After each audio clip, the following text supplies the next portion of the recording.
ശബരിമലയിൽ അഭിഷേകം ചെയ്ത നെയ്യ് വിൽപ്പന നടത്തിയ ജീവനക്കാരെ രൂക്ഷമായി വിമർശിച്ച് ഹൈക്കോടതി.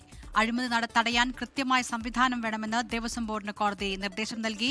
ജോലി ചെയ്യാനല്ല, ചില ജീവനക്കാർക്ക് പണം തിരിമറി നടത്താനാണ് താൽപര്യമെന്ന് ദേവസ്വം ബെഞ്ച് വിമർശിച്ചു. 35 ലക്ഷം രൂപയുടെ അഴിമതിയാണ് ശബരിമലയിലെ ആടിയ നെയ്യ് വിൽപ്പനയിൽ പ്രാഥമികമായി കണ്ടെത്തിയത്. ഒരു ജീവനക്കാരനെ സസ്പെൻഡും ചെയ്തു. എന്നാൽ കേവലം ഒരാൾ മാത്രം വിചാരിച്ചാൽ നടക്കുന്ന തട്ടിപ്പല്ല നടന്നതെന്നാണ് കോടതിയുടെ വിലയിരുത്തൽ. ഇതിന് പിന്നാലെയാണ് ദേവസ്വം ജീവനക്കാർക്കെതിരെയുള്ള അതിരൂക്ഷ വിമർശനം.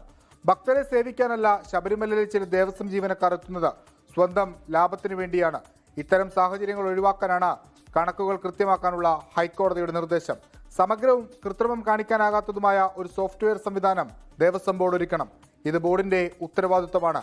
നടപടികൾ വൈകിയാൽ ചിലരുടെ വ്യക്തി താൽപര്യമായി കണക്കാക്കേണ്ടി വരുമെന്നും ദേവസ്വം ബെഞ്ച് ഓർമ്മിപ്പിച്ചു. വിഷ്ണു സുരേഷ്, 24 കൊച്ചി. ലോകത്തെവിടെയായാലും ഏത് സമയത്തും 24 വാർത്തകളും ഓഗ്മെന്റഡ് റിയാലിറ്റി പാക്കേജുകളും എക്സ്പ്ലെയിനറുകളും വിശദമായി കാണാൻ ഞങ്ങളുടെ യൂട്യൂബ് ചാനൽ നിങ്ങൾക്ക് സബ്സ്ക്രൈബ് ചെയ്യാം.